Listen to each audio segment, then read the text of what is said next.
Bismillahirrahmanirrahim. Assalamualaikum warahmatullahi wabarakatuh. Mic-nya boleh diganti Pak, kayaknya itu lebih kencang. Nah, ini buat imam cocok. Iwah.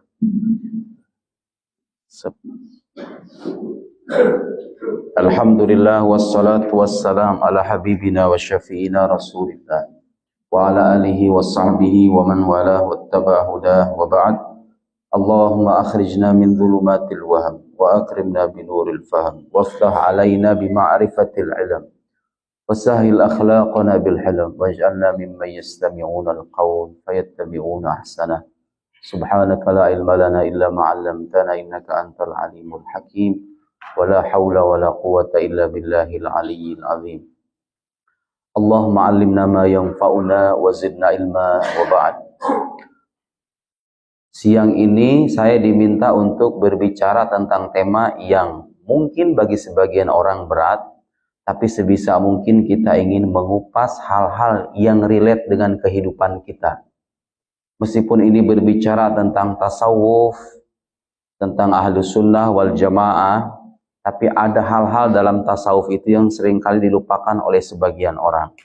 Banyak orang, bapak-bapak di luar sana mengira bahwa menjadi sufi, menjadi seorang salik, sufi, di mana wahid? Mendekatkan diri kepada Allah maksudnya. Salik itu artinya pejalan. Kita paling sering mendengar istilah sufi, tasawuf, salik, suluk, dengan segala istilah-istilahnya. Intinya itu adalah satu disiplin ilmu dalam Islam yang berusaha untuk menyucikan batin manusia. Itu tasawuf itu. Ada nggak di zaman Nabi? Ya bukan ada lagi. Nabi itu contoh pertama. Cuma dulu istilahnya bukan tasawuf. Istilah-istilah itu Pak seringkali munculnya belakangan. Rumusan-rumusan, penjelasan-penjelasan munculnya belakangan. Ada Imam Abu Hamid al-Ghazali, ada Imam Abu Thalib al-Makki, ada Imam Junaid, Imam Qushairi, Imam Fulan. Tapi inti ajaran tasawuf itu udah ada sejak zaman Nabi. Bahkan kalau boleh dibilang para sahabat Nabi itu para sufi sebetulnya. Karena inti dari ajaran tasawuf adalah at-tahaqquq bimaqamatil Islam. Inti dari ajaran tasawuf itu adalah merealisasikan atau mengejawantahkan hal-hal pokok dalam agama Islam. Syariat ditunaikan, iman dimantapkan, akidah maksudnya, setelah itu akhlak. Dan kalau kita cek satu persatu kehidupan salafus saleh, Nabi Muhammad SAW dan para sahabatnya itu, mereka mencontohkan cara berislam, mereka mengajarkan dasar-dasar keimanan, mereka mengajak orang untuk memperbaiki akhlak. Itu inti tasawuf. Bagaimana caranya supaya batin kita terkoneksi, batin kita tersucikan, terkoneksi dengan Allah Subhanahu wa taala secara berkelanjutan, sekaligus tersucikan dari akhlak-akhlak yang kurang terpuji. Apakah itu bagus? Bukan cuma bagus, itu harus. Agama kalau begitu nggak ada rasanya, Pak. Agama itu kalau hanya sebatas sholat, kemudian menunaikan ritual-ritual sehari-hari, sholat, puasa, haji, umroh, dan seterusnya, kalau tidak diiringi dengan penghayatan batin, itu jadi nggak ada maknanya. Bagi kita maksudnya. Tentu kita sudah menggugurkan kewajiban dengan sholat, tapi supaya manis, efek sholat itu supaya terasa manis dalam batin, mau tidak mau kita perlu memerlukan ilmu yang satu ini. Saya ingin membawa cerita ini bagus sekali Pak, dan relate dengan tema kita pada siang hari ini. Saya pernah ke daerah Tegal, ke satu pondok pesantren, besar pondok pesantrennya. Saya banyak bertanya tentang kegiatan, kemudian pembiayaan di pesantren itu. Santrinya itu sekitar 6.000. Masya Allah, adat kabir. Belum banyak sekali. Santri putrinya sekitar 3.000, santri putranya sekitar 3.000-an, mungkin 3.000-an lebih, 6.000 lebih lah kira-kira gitu. Saya tanya SPP-nya itu berapa? 150.000 per bulan. Saya bilang di Tangerang itu, di daerah kita itu, pesantren SPP 500.000 di pesantren kami itu udah paling murah banget. Makan 3 kali lagi, ya kan? Oh enggak Ustaz, kalau makan memang santri dibiarkan di kantin, mereka beli sendiri. Tapi tetap aja bagi saya itu murah banget. Kok bisa kata saya? Perekonomian pondok dari mana? boleh saya tahu itu Pak Kiainya buat bisnis dalam pondok? Enggak. Atau terus dari mana itu perekonomian pondok? Ya dari situ aja. Segitupun katanya masih banyak santri yang nunggak karena santri menengah ke bawah. Kok bisa, kata saya? Saya terus bisa saya kepoin. Saya suka kepo, cuma pengen dapat pelajaran gitu. Pasti, kata saya, setiap pesantren besar itu biasanya di baliknya ada rahasia-rahasia besar. Ngobrollah saya dengan salah satu orang terdekat Pak Kiainya. Beliau bercerita, Pak Kiai ini nama pesantrennya itu pesantren At-Tauhidiyah. Nama kiainya itu Kiai Ahmad. Kemudian beliau punya ayah namanya Kiai Said. Kiai Said ini sudah wafat. Subhanallah. Beberapa kisah yang saya dapat, itu pesantren Pak, kegiatan santrinya kalau malam itu diskusi keilmuan bisa sampai jam 3 malam, jam 2 malam. Hidup keilmuannya. Santrinya pintar-pintar. Santrinya pintar-pintar. Saya aja disuruh ceramah 2 jam di sana, udah kayak ujian di Al-Azhar. Pertanyaan-pertanyaan santrinya itu, Masya Allah, kata saya, santri pertanyaan hebat-hebat begini. Biasa kalau kita ceramah kan pertanyaan ringan-ringan. Oh, ini pertanyaan tajam-tajam. Sampai keringetan saya. Itu ceramah baru kali itu saya dapat santri sampai keringetan gitu. Wah, ini luar biasa, kata saya, pesantren ini. Ustaz tahu nggak, katanya? Saya ngobrol berdekatan dengan Pak Kiainya. Dulu ayahanda kami, Kiai Said itu, sampai-sampai beliau itu sebetulnya penerus dari Kiai sebelumnya, Kiai Ubaid. Kiai Ubaid ini ketika sebelum wafat, beliau didatangi oleh Rasulullah Sallallahu Alaihi Wasallam dalam mimpi. Di dalam mimpi, ini penerus kamu, Said. Sampai diantar dalam mimpinya Kiai Said ini dengan Imam Abul Hasan Al-Ash'ari, Imam Ahli Sunnah wal Jamaah. Kalau mendengar Imam Abul Hasan Al-Ash'ari itu imam kita, Pak. Dalam berakidah kita ini bermazhab Ash'ari, karena beliau ini punya jasa dalam menyebarkan ajaran Ahli Sunnah wal Jamaah dan membantah pikiran-pikiran yang menyimpang dulu pada abad ketiga dan keempat. Dilanjutkan sama murid-muridnya, diantara murid, beliau punya murid banyak, punya murid lagi, Imam Ibn Furaq, Al-Baqillani, Imam Ghazali, Imam Syahrastani, Al-Amili, Al-Jurjani, fulan, sampai ke kita sekarang. Yang kalau kita hafal wujud kidam baqa mukhalafah itu warisan ulama-ulama dulu, Imam Abul Hasan Al-Ash'ari. Diantar Imam Abul Hasan Al-Ash'ari. Berarti istimewa itu ya? Iya. Saya sampai merinding itu dengan, luar biasa. Pantesan, kata saya, ini itu pesantrennya itu At-Tauhidiyah. Dan biasanya pesantren-pesantren di tanah air ini kalau memfokuskan bidang ilmu agama, santri itu biasanya diajarkan ilmu fikih, ilmu usul fikih, rata-rata tuh fikihnya matang-matang. Jarang, Pak, pesantren yang mendalami ilmu akidah sampai matang itu. Jadi pesantren itu hidup ilmu akidah itu. Mungkin barokah dari Kiai Said. Saya cari informasi, Kiai Said ini apa rahasianya? Bisa sampai semulia itu gitu loh. Pesantrennya maju, warisan amal solehnya. Saya ngobrol sama orang terdekatnya, Kiai Said itu pernah, di antara karomah beliau, suatu ketika datang menghadiri majelis, beliau biasa diajak makan, disodorkanlah sepiring buah-buahan gitu, makanan. Pas mau megang itu, entah pisang atau apa buah-buahan, tangannya tiba-tiba bergetar. Mau ngambil lagi, nggak bisa lagi. Mau diambil, nggak bisa lagi. Tangannya tiba-tiba terasa susah ambil makanan itu. Nengok dia sebelah sampingnya. Kamu dapatkan ini dari uang haramnya. Kamu dapatkan ini dari uang haram. Dia langsung tersipu malu.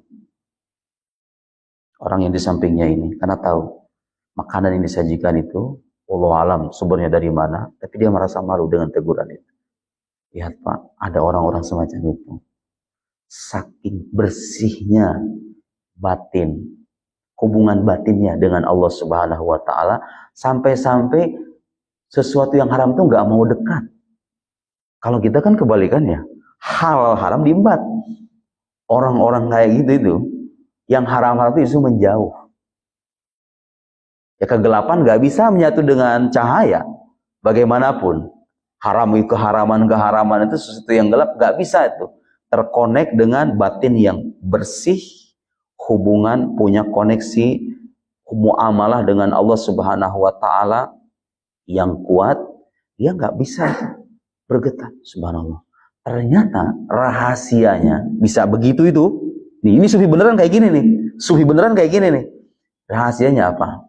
Beliau itu mengajarkan untuk tidak mengambil makanan atau sumber dari manapun sampai dipastikan kehalalannya. Hatta untuk para santrinya sekalipun. Untuk para santrinya sekalipun.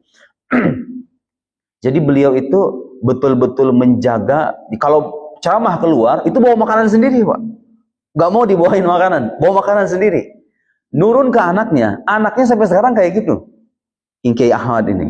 Kalau ceramah, beliau bawa nasi sendiri, bawa lauk sendiri. Sebenarnya mah halal-halal aja, Pak. Saya ini sebagai pendatang, sebagai tamu ini dikasih makanan, dikasih saya minum. Andai pun ini sumbernya tidak halal, tapi karena saya nggak tahu, ya halal bagi saya. Tapi ada orang-orang yang warok namanya. Mereka itu orang-orang yang punya ekstra kehati-hatian dalam memasukkan makanan. Karena bagaimanapun makanan ini menjadi daging, daging ini tumbuh, ini dipakai sholat, dipakai ibadah, dipakai menyembah Allah, lisannya berzikir. Mereka nggak mau menyebut nama Tuhan yang Maha Suci dengan sesuatu yang terbukti kotor. Jadi yang masih diduga-duga aja mereka nggak mau gitu. Hanya sebatas, atau jangan menduga, ragu lah, nggak mau. Sampai segi. Jadi barokah menjaga kehalalan makanan sampai-sampai makanannya sendiri nggak mau datang ke perut beliau. Subhanallah. Itu inti ajaran tasawuf itu bermula dari aklul halal. Makan sesuatu yang halal. Sebelum kita membahas gimana caranya menjadi orang yang mukhlis, yang ikhlas, yang tawakal, yang qanaah dan lain-lain, sebelum bicara semua itu, pertama-tama periksa dulu isi perut kita. Selama ini kita cari penghasilan dari mana? Terus yang masuk ke kantong kita, yang kita kasih ke anak istri kita, halal apa enggak? Oh, haram. Terus berharap punya keluarga yang harmonis, sakinah, mawaddah, wallahi hada muhal. Punya berharap anak soleh, mustahil. Mustahil. Mana batamin haram fannaru aula bihi. Sesuatu yang tumbuh dari harta yang haram, daging yang tumbuh dari harta yang haram, neraka itu lebih baik bagi dirinya, lebih utama, lebih dekat bagi dirinya. Kita kembali kepada kisah tadi, Pak, karena bagi saya itu pelajaran berharga sekali. Nurun ke anaknya, saya nanya, itu kan di sana ada bisnis air mineral begitu ya? Kalau boleh tahu, Ustaz, ini air mineral dari pondoknya? Oh, bukan, Ustaz. Ini sengaja punya keluarga. Kok bisa begitu? Karena keluarga punya kebijakan. Tidak mau memasukkan uang santri sepeser pun ke perut mereka. Padahal itu halal. Tanahnya tanah mereka. Tanah pondok pesantren yang luas itu tanah milik keluarga. Gak mau. Kenapa alasannya? Cukup pesantren itu untuk umat saja. Kita cari bisnis dari penghasilan dari yang lain. Tetap halal berbisnis. Artinya nggak mau menjadikan pesantren sebagai bisnis. Bahkan itu sekarang saya baru tahu kenapa itu bisa sampai semurah. Ternyata memang pesan dari kiai, kalau bisa gimana caranya sebisa semurah mungkin. Karena untuk khidmat untuk umat. Di saat sekarang, Pak, lembaga-lembaga pendidikan itu kita nggak menutup mata. Lembaga-lembaga pendidikan di luar sana, kalau bikin pondok, bikin sekolah, orientasinya adalah fulus. Bantuan dari pemerintah, semakin banyak siswa, dana bosnya semakin mengalir. Masya Allah, itu yang menjadi orientasi. Berharap datang kiai dari pesantren kayak begitu, ada muhal, mustahil. Saya pernah ke Pontianak, dapat cerita dari kiai langsung. Ustadz percaya nggak? Ada pesantren di kami itu, di luar Pontianak, pesantrennya jauh dari kata layak. Gimana tuh, Pak? Pokoknya jauh dari kata layak aja. Tapi Ustadz percaya, santrinya cuma 50 orang. Percaya nggak? Di kemudian hari, 50 orang ini menjadi kiai-kiai besar dan menjadi guru dari banyak kiai pesantren di Pontianak. Belum nggak sebutkan namanya. Begitu. Barokah, keikhlasan. Lihat. Kadang-kadang kita jumpai pesantren saatnya seabrek-abrek, dilihat alumni yang ini ada. Mungkin salah satunya begitu. Lihat, Pak. Jadi ada orang-orang yang sampai pada tahap sesuatu yang halal pun dia masih berhati-hati. Karena asas hubungan kita dengan Allah Subhanahu wa Ta'ala itu asas yang dibangun di atas kesucian. Karena bagaimanapun Allahu thayyibun la yaqbalu illa thayyiban. Allah itu maha baik, maha suci, tidak menerima kecuali yang bersih. Yang kotor-kotor, nauzubillah, summa nauzubillah. Di pesantren, santrinya hidup, mungkin saya melihat, saya mengamati itu, Masya Allah. Saya nanya sama Ustaz, saya sekarang di Jabodetabek itu lihat santri-santri semangat belajar udah pada menurun gara-gara gadget, gara-gara internet itu. Kalau boleh tahu di pesantren antum ini masih ada nggak santri-santri kayak zaman dulu itu? Yang kalau baca kitab itu saya berjam-jam. Masih. Baca kitab saya berjam-jam itu. Santrinya banyak, bermutu secara keilmuan, maju pesantrennya, bibarakati aklil halal.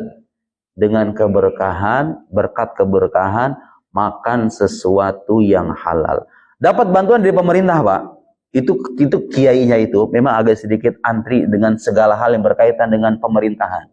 Ada pejabat datang, saya dikisahin sama santrinya. Saya tahu nggak katanya? Di depan mukanya langsung ditanya begini. Kamu ngasih bantuan ini dari hasil jabatan kamu atau dari yang lain? Kalau hasil jabatan kamu saya nggak mau. Padahal kan halal sebetulnya. Saking hati-hatinya, nggak mau. Santrinya nggak mau dikasih makan dari sesuatu yang sebenarnya syubhat juga enggak. Kalau bantuan itu memang dari harta yang ya halal gitu loh.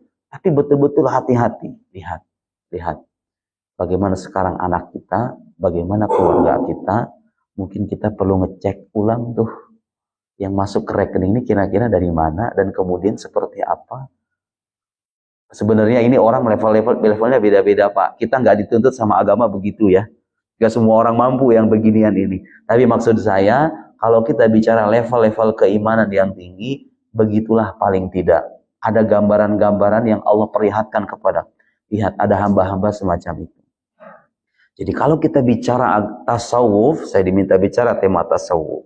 Sebelum kita bicara tentang keikhlasan, tawakal, qanaah, ar-ridha, al-mahabbah, dengan segala rinciannya itu, baca kitab Ihya. Makanya Ihya Ulumuddin itu, Pak, kitab tasawuf yang terkenal itu, sebelum Imam Ghazali membahas tentang al-muhlikat, kemudian al-munjiat, tentang tasawuf begitu ya, yang dibahas apa coba? Syariatnya dulu, al-ibadat. Sholat, puasa, dan lain-lain, itu dibahas itunya dulu. Jadi nggak ada tuh cerita orang menjadi sufi, tapi kemudian dia tidak sholat, meninggalkan sholat dengan alasan sudah dekat dengan Tuhan. Kalau kita jumpai kan orang-orang pikirannya aneh-aneh itu, nah, biasanya itu yang nggak punya guru, Pak. Jadi kalau untuk belajar tasawuf, belajar ilmu, katakanlah itu ilmu kebatinan. Untuk istilah ilmu kebatinan ini sekarang maknanya suka bercabang tuh. Maksudnya ilmu yang berusaha untuk menjernihkan sisi batiniah manusia. Itu ilmu yang hanya akan diperoleh oleh seseorang setelah at-tahaqquq bi maqamil Islam, dia betul-betul mengejawantahkan ajaran Islam, sholat dengan baik. Adaul faraid, menunaikan yang wajib. Jadi pengen jadi sufi itu gimana caranya? Kalau kita ditakdirkan sebagai karyawan, bukan berarti kita itu meninggalkan pekerjaan. Udahlah, saya udah bosan dengan kehidupan dunia. Di masjid aja tiap hari kerjaannya. Buka mushaf, berzikir ribuan kali. Bukan. Maqamak haitsu aqamak. Itu ungkapan bagus sekali. Ungkapan ringkas, tapi maknanya sangat mendalam. Maqam Anda ini, itu adalah posisi yang Tuhan tempatkan untuk Anda. Jadi kita ini, seorang sufi itu, bukan orang yang berpindah dari satu maqam ke maqam yang lain, mengikuti hawa nafsunya. Saya pengen jadi ahli ibadah, kemudian yang dilakukan dalam perbanyak zikir, meninggalkan pekerjaan. Salah. Yang benar adalah ditakdirkan menjadi pekerja, bekerja secara maksimal. Itqanul amal.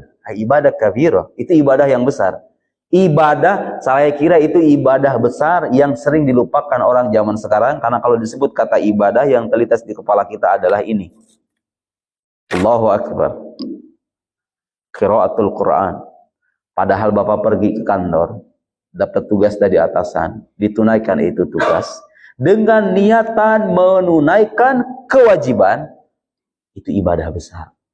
Bahkan boleh jadi, kata guru saya, boleh jadi ada orang, ibadah sunnahnya pas-pasan. Ibadah sunnahnya pas-pasan, yang menunaikan yang wajib-wajib aja. Boleh jadi.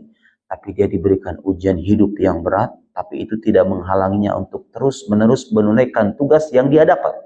Bekerja terus bekerja. terus melewati ujian hidup dengan penuh kesabaran. Itu makom orang semacam ini Pak, jauh lebih tinggi ketimbang orang yang sholat sunnah ratusan rakaat di dalam musola. Sementara dia mengabaikan keluarganya. Saya masih perkatakan gitu. Hatta walau shalla fi jawfil Ka'bah. Hatta kalaupun orang itu sholat di dalam Ka'bah, bukan cuma di luar, di dalam Ka'bah. Sholat kurang mulia apa itu? Sholat di dalam Ka'bah, meninggalkan keluarganya demi mendekatkan diri kepada Allah. Hadza laisa minat tasawuf. Itu bukan ajaran tasawuf yang begitu. Seorang sufi sejati itu dimanapun Allah kehendaki dia berada, dia menjadi pekerja, dia menjadi pejabat, dia menjadi atasan, dia menjadi kepala negara, menjadi apa? Menjadi pebisnis. Dia menunaikan kewajiban yang dia dapat dengan niatan mendekatkan diri kepada Allah Subhanahu wa taala. Itulah inti dari ihsan, anta'budallaha ka'annaka tara fa illam takun tara fa innahu yarak. Hendaklah engkau menyembah Allah seakan engkau melihatnya. Artinya apa? Artinya apa? Tasawuf itu artinya kita beribadah, beramal seolah-olah Allah itu hadir dalam kehidupan kita sehingga kita merasa malu kalau kita berbuat salah. Dan kita tidak bermalas-malasan kalau kita dikasih tugas. Kan begitu? Bapak kalau diawasi sama atasan, ada kamera, ada CCTV, mau ngelakuin pelanggaran, itu kan mikir-mikir. Nah itu sufi itu begitu. Sufi itu begitu. Bukan berarti jenggot lebat, baju putih, sampai cingkrang lagi kadang-kadang, ya kan? Jidatnya hitam, itulah enggak. Bukan itu. Ahli ibadah sejati itu bukan cuma itu. Tapi dia yang betul-betul bisa menempatkan diri pada posisi yang Tuhan minta dan Tuhan tetapkan. Menjadi kepala keluarga, ngurus anak. Itu ibadah luar biasa. Ibadah luar biasa. Ibu mengurus anak, bapak mencari nafkah sesuai dengan tugasnya masing-masing. Lalu manakala ada datang waktu ibadah, dia beribadah dengan baik. Waktunya kerja dengan baik, ibadah dengan baik, hatinya bersih. At-ta'alluq bin Nabi, suhbatis salihin, bersahabat dengan orang-orang soleh, punya keterkaitan batin dengan Allah Subhanahu wa taala dan Rasulnya. Hadza huwa sufil haqiqi. Itulah ajaran tasawuf yang hakiki itu begitu. Mengajak orang supaya dekat dengan Allah Subhanahu wa taala dalam posisinya masing-masing. Justru ada ungkapan begini Pak, kalau dalam ajaran tasawuf itu. Imam Ibnu Athaillah itu memulai kitab tasawuf. Di kitab pertama, bait pertama, bait kedua, beliau itu menyebut iqamatullahi ta'ala, iqamatullahi iyyaka fit tajrid. Allahumma shalli ala sayyidina Muhammad fi had yahfadul hikam. Ada yang hafal kita kitab hikam?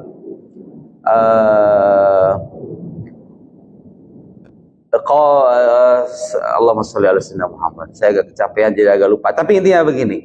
Kalau saya artikan secara bebas, ada namanya makom tajrid, ada makom asbab. Bapak ini yang kerja di sini, yang tiap hari pergi ke kantor, yang nggak sempat Ustaz saya baca Quran 5 juz sehari, boro-boro. Datang jam 7, pulang jam 5. Mau gimana? Nggak bisa. Itu namanya makom asbab. Jadi ada orang-orang yang Allah pilih hidup pada makom asbab. Dalam arti dia itu bekerja, mencari nafkah, dan lain-lain. Ada makom tajrid, Pak. Ada makom tajrid. Jadi orang-orang yang berada pada makom tajrid ini, dia udah nggak perlu urusan dunia lah. Dia sudah dicukupi urusan dunianya. Terus Allah itu seolah-olah meminta dia untuk fokus beribadah, ritual. Sholat diperbanyak, zikir diperbanyak. Ada Pak orang kayak begitu. Orang-orang udah gak usah mikirin dunia lagi, cukup fokus ibadah, memikirkan alam akhirat. Itu dua makom yang berbeda tuh. Kalau kita membalik posisi, saya ini dikasih pekerjaan, tapi saya pengen menjadi wali Allah dengan cara memperbanyak zikir, meninggalkan pekerjaan supaya batin saya bersih, itu salah. Sebaliknya Pak, orang-orang yang sudah dalam makom tajrid, yang memang dia itu tidak perlu urusan duniawi yang banyak, penghasilan sudah cukup, dia seharusnya beribadah, fokus kepada memperbanyak sholat sunnah, memperbanyak tilawah, memperbanyak zikir, tiba-tiba pengen jatuh atau pengen masuk ke dalam makom asbab. Itu juga salah. Yang benar gimana? Yang ditempatkan pada makom asbab, menunaikan kewajibannya di makom itu. Seperti kita ini, saya ini. Dikasih tugas sama Allah untuk mengajar. Ya sudah, berarti tugas saya mengajar. Bukan intikaf di masjid. Tapi kalau saya diberikan kemudian Allah bukakan pintu lain, tiba-tiba saya sudah merasa cukup dengan urusan dunia saya Seperti Imam Ghazali kan di salah satu fase kehidupannya ada begitu. Beliau berkhalwat di Masjid Umawi dan mengarang kitab Ihya Ulumuddin yang legendaris itu sampai sekarang. Itu berkhalwat, Pak. Beliau itu di atap masjid ngarang ya. Jauh dari keluarganya, jauh dari anaknya. Ada saat di mana orang itu diminta sama Allah masuk kepada makom itu. Tapi itu bukan kita yang mencari. Allah yang membukakan pintu. Kalau kita berada pada makom asbab, kemudian kita ingin pada makom tajrid, itu minasyahwatil khafiyah, kata Imam Ibn Athaillah. Itu syahwat yang tersembunyi. Kelihatannya pengen dekat sama Allah ke masjid, ninggalin kerjaan. Nah, itu tuh syahwat sebetulnya. Tapi kalau kita sudah berada pada makom tajrid, ditugaskan oleh Allah untuk memperbanyak ibadah, tiba-tiba kita pengen masuk, pengen bisnis lagi, pengen nyaleg lagi, gitu kira-kira ya, itu inhitatun anil himmatil aliyah. Itu kemerosotan dari cita-cita yang luhur. Udah dikasih kedekatan dengan Allah, masih mau nyari yang begituan, yang kotor-kotor begitu. Yang benar bagaimana? Setiap manusia Allah titipkan, Allah tempatkan pada posisi yang berbeda-beda. Profesi yang berbeda-beda, tempat yang berbeda-beda, kerjaannya beda-beda, kecenderungannya beda-beda. Tugas kita adalah kalau pengen menjadi, katakanlah kita menyebutnya sufi, menjadi orang yang dekat dengan Allah Subhanahu wa taala adalah itqan ma aqamakallahu fi, memantapkan tugas kita pada makom kita masing-masing. Subhanallah, Pak. Saya merenungkan itu hikmah. Ternyata kalau kita renungkan dengan seksama, Pak, negara kita ini kalau berharap maju, saya kira itu kuncinya. Setiap orang fokus dengan dunianya masing-masing. Kebayang nggak, Pak? Kalau setiap orang yang karyawan fokus menunaikan tugasnya sebagai karyawan, yang menjadi pejabat fokus menunaikan amanatnya sebagai pejabat, yang jadi mahasiswa itu kerjaannya bukan demo-demo, tapi kerjaannya apa? Fokus dengan bidang keahliannya masing-masing dan kelak Anda membangun peradaban dengan keahlian Anda itu. Yang menjadi ibu rumah tangga fokus mendidik anak. Subhanallah, bayangkan wajah bangsa kita itu. Kalau sekarang kenapa? Kesemrautan yang kita saksikan di medsos terutama tuh. Banyak kan orang-orang bicara di luar keahliannya.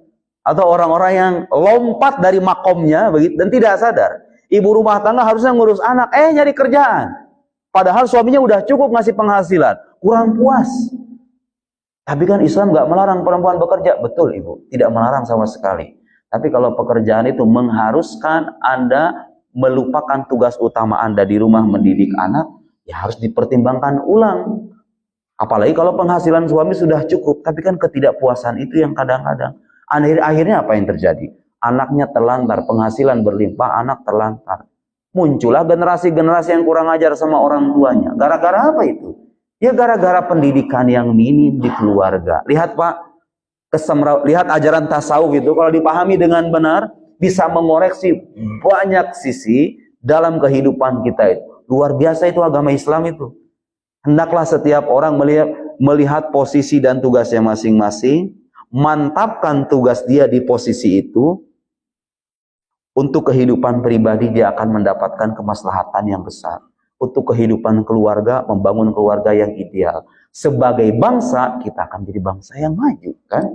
Seandainya setiap orang itu fokus dengan bidangnya masing-masing. Dan dibalik semua itu, kita berjalan meniatkan semua itu sebagai bentuk pengabdian, ubudiyah kita kepada Allah Subhanahu wa taala melalui pintu Nabi Muhammad sallallahu alaihi wasallam.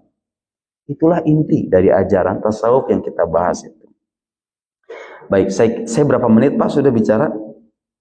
Saya khawatir kalau pekerja kan habis itu masuk kantor ya.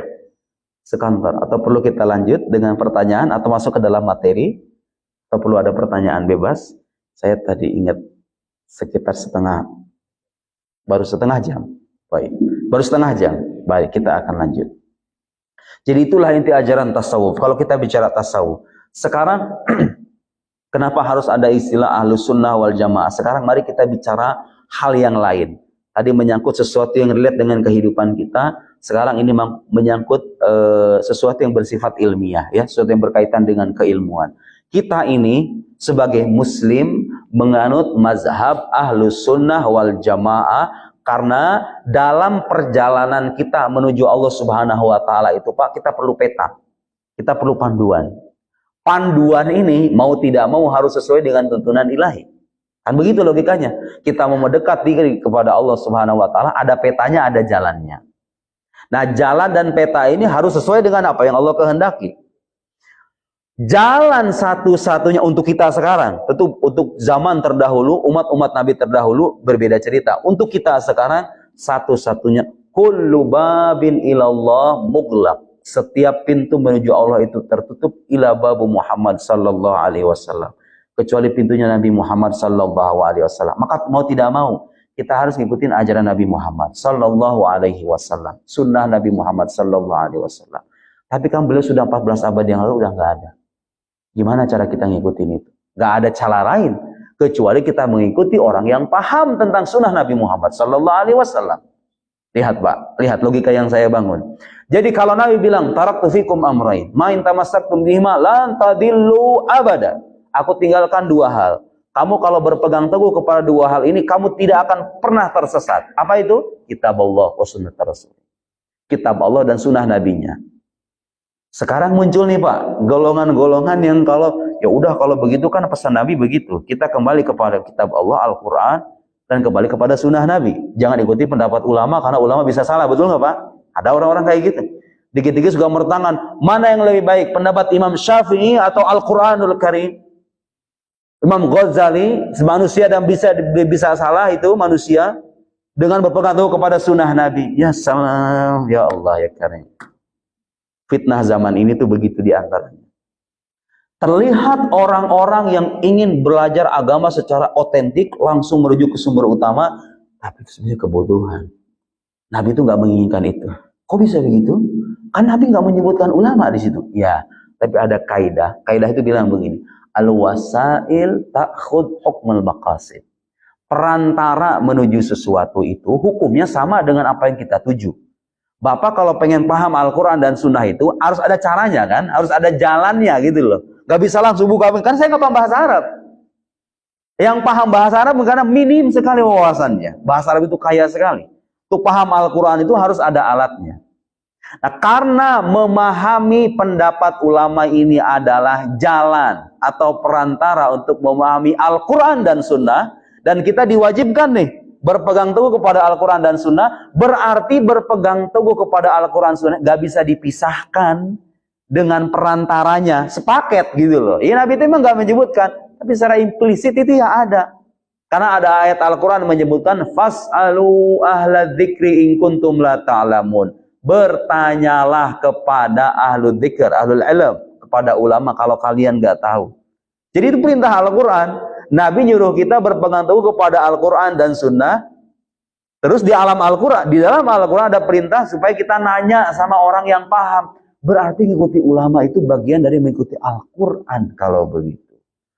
Kalau saya bicara qala Imam Abu Hamid Al-Ghazali, Imam Ghazali berkata, dipertentangkan ini Al-Quran bilang, seolah-olah Imam Ghazali nggak paham Al-Quran begitu. Imam Ghazali paham Al-Quran, lebih paham ketimbang kita Pak.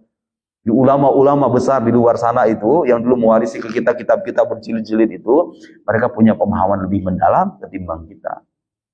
Jadi mengikuti mazhab Ahlus Sunnah itu adalah apa artinya Ahlus Sunnah? Golongan yang berpegang teguh kepada sunnah Nabi. Disandingkan dengan kata jamaah. Apa artinya jamaah? Jamaah itu artinya ada sebagian mengartikan sahabat Nabi sallallahu alaihi wasallam.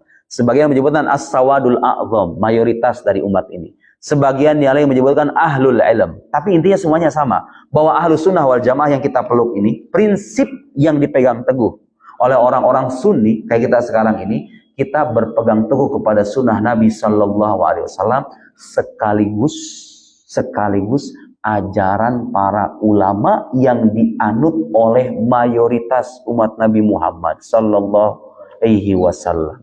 Pokoknya kalau ada fitnah, ada khilaf, dilihat mayoritas umat Nabi kira-kira ada di mana, itu insya Allah. Karena ada juga garansi dari Nabi. La tajtami ummati ala dhalala aw ala al-khata aw kama qala.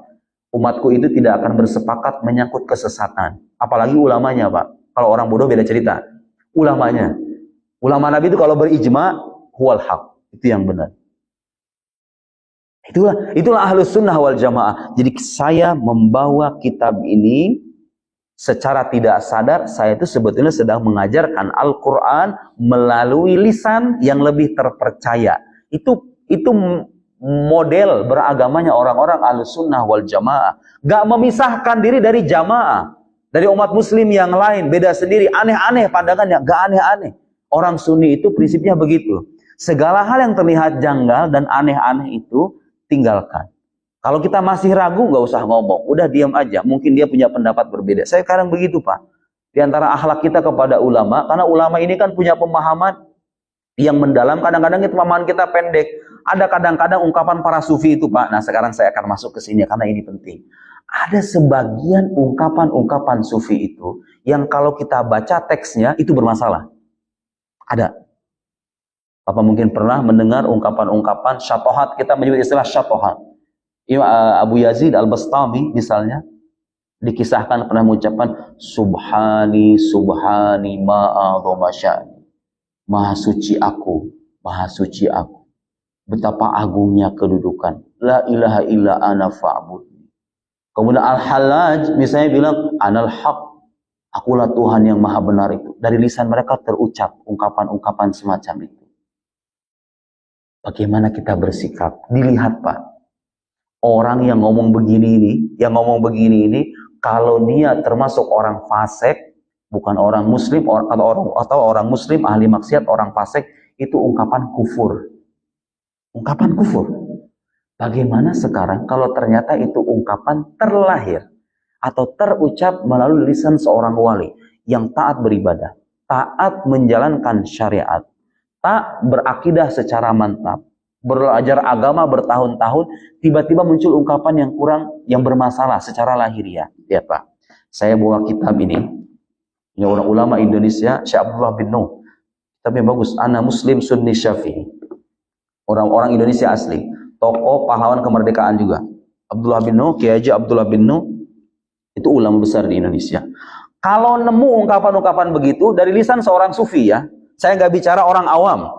Kita nggak bicara orang. Kalau orang kayak saya ngomong kayak gitu, Pak, jangan percaya, dengerin. Itu ungkapan sesat.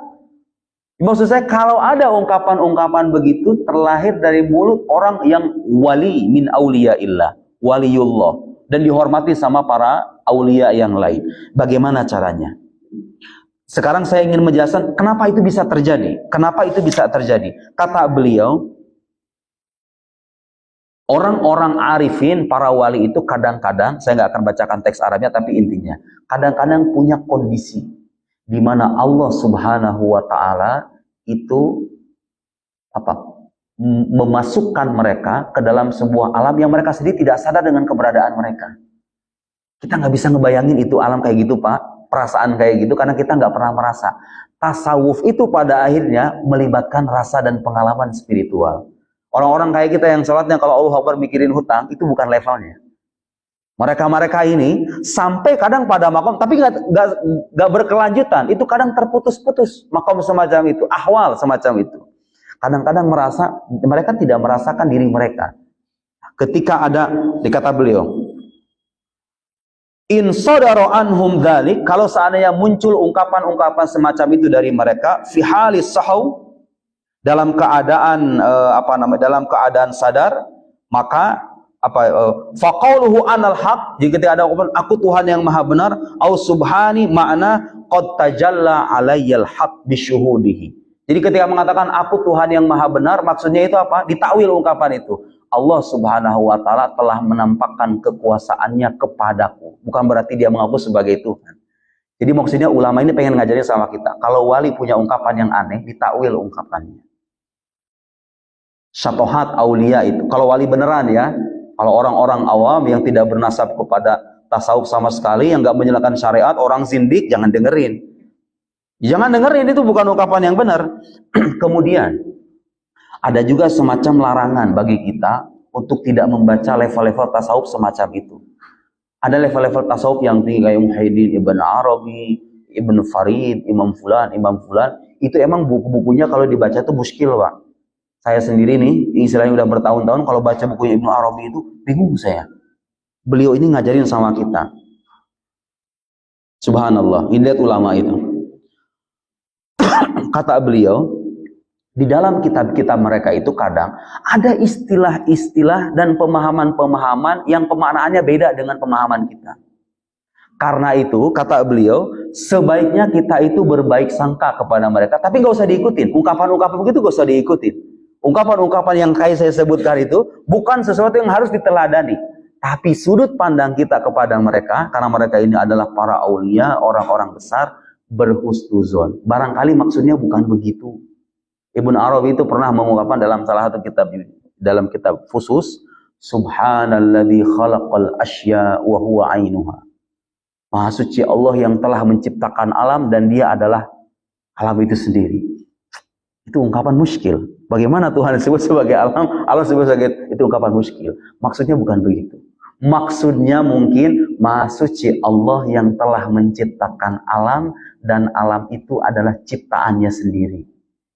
Mungkin ada ungkapan yang tidak disisipkan, tapi dimaksudkan sejak awal. Begitu. Karena itu ungkapan-ungkapan aulia, ungkapan para wali. Kata beliau, fafitil kal kutub mawadi abbaru anha bima la yutabiquhu dawahiru ibaratiha. Ada ungkapan-ungkapan. Jadi begini, sufi ini punya pengalaman spiritual. Begini Pak, ini gelas ini segini ukurannya. Kalau saya tumpahin air laut kan nggak bisa dia itu. Sufi-sufi yang level-level wali besar itu, mereka punya pengalaman spiritual, kedekatan dengan Allah Subhanahu wa taala, pengen diungkapin dengan bahasa yang terbatas. Akhirnya apa? Muncul istilah-istilah aneh.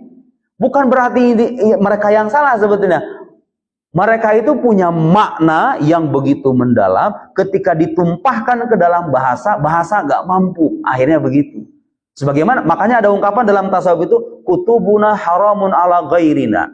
Kitab-kitab kami ini haram dibaca oleh orang-orang selain kami. Itu level-level tinggi Pak.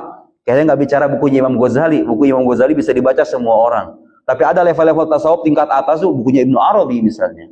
Nah, itu kalau bisa, kalau orang nggak paham ilmu akidah, nggak paham nahwu, nggak paham sharaf, nggak paham balaghah, nggak paham dan lain-lain, nggak paham ilmu tasawuf, nggak usah bicara yang begituan.